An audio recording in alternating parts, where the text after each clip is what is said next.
Leading into the TNT doubleheader. Light schedule. It's like the old days on Thursdays with just two games, just the two TNT games. Starts off tonight with the red-hot Rockets. Sounds weird to say after the start they got off to in Miami, taking on the Heat, who are coming off of back-to-back wins.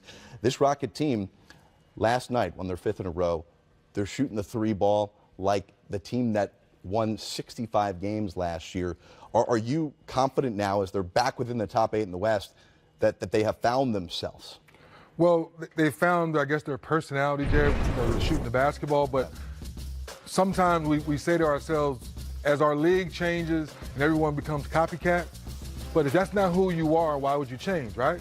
So early in the season, they were trying to do different things, to your point, what they didn't do last year. Obviously, you lost those players we've been talking about defensively, yes. But if you're not making shots, if you're not playing to what you're been selling us the last couple of years, then you're not going to want to play defense. So that's why last night, making the shots, and then Gerald Green just started, and then when Michael Carter Williams, of all people, makes the last one for the record, that's when I said, that's their system. Nothing against you, Michael Carter Williams. I love you. You're a great guy. But let's face it, that's not your game. That's not what made you a first-round draft pick coming out of Syracuse. So the fact you made that three, to your question, it lets me know the Rockets are getting back to who they are. And this is a team who had planned this season to lighten the load of Chris Paul and James Harden, hoping to save them for the playoffs. Chris Paul's had some injury history in the postseason. James Harden's numbers seem to dip after game one in each postseason series he plays over the last couple of years. But even now, as they're rolling, and even now as they're 2 games above 500 with the possibility to go 3 over after being 3 down to start the season, they're in a position where they have to be perfect here for the next several months, unlike last year where they could put it in cruise control. Well, if you take care of your business, then you're right, Jay, because you're not worried about the rest of the schedule and the other teams going what they need to go through. But I say it again, you have to make shots because you feed off of that. You don't have a guy that's going to go out and block 4 or 5 shots a night. You don't have a guy that's going to go out and get 3 or 4 steals because Chris Paul's older now. Chris Paul's not that guy where he's always 1, 2, or 3 in steals. So now if you're not making shots as a team and you're not feeding off that shot-making ability, then what are you feeding off of? Right, but the question here is that James Harden's 3rd in the league in minutes played, and last night got to take a lot of time off as they blew out the Wizards. But you have a back-to-back here tonight, and this is a game where, okay, you're Houston, you're supposed to win this, even though it's a second game of the back tonight, even though you've traveled.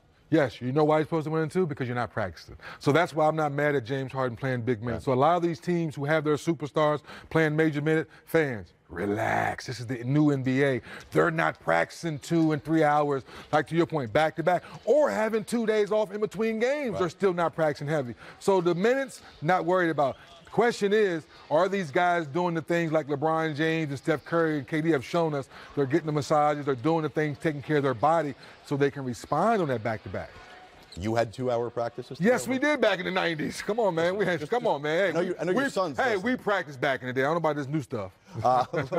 There was no practice today, but Mike D'Antoni did address the media a couple of moments ago talking about the quick turnaround tonight against Miami.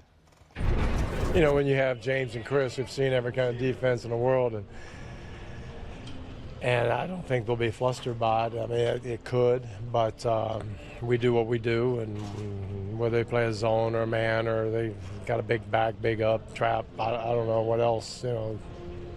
They've seen it all, and they're ready for it.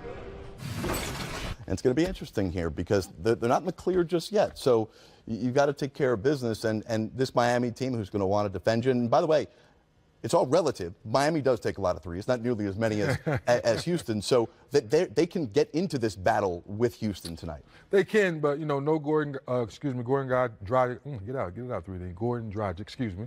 Not having him, I think, takes away the tempo and the pace of the game. So he's another 3-point shooter. But one thing we know about Coach Spo, he will tweak things and take you out of your first and second option. Now you get to your third option. But we know Houston's third option is ISO Chris Paul, ISO James Harden. Get to your sweet spot and swing for 3. So how do you take them out of that? Yeah, we'll see that tonight, 8 o'clock Eastern. We're going to watch the Rockets trying for a 6th straight win against the Miami Heat, who have won back-to-back games, and they're going through a lot of injuries as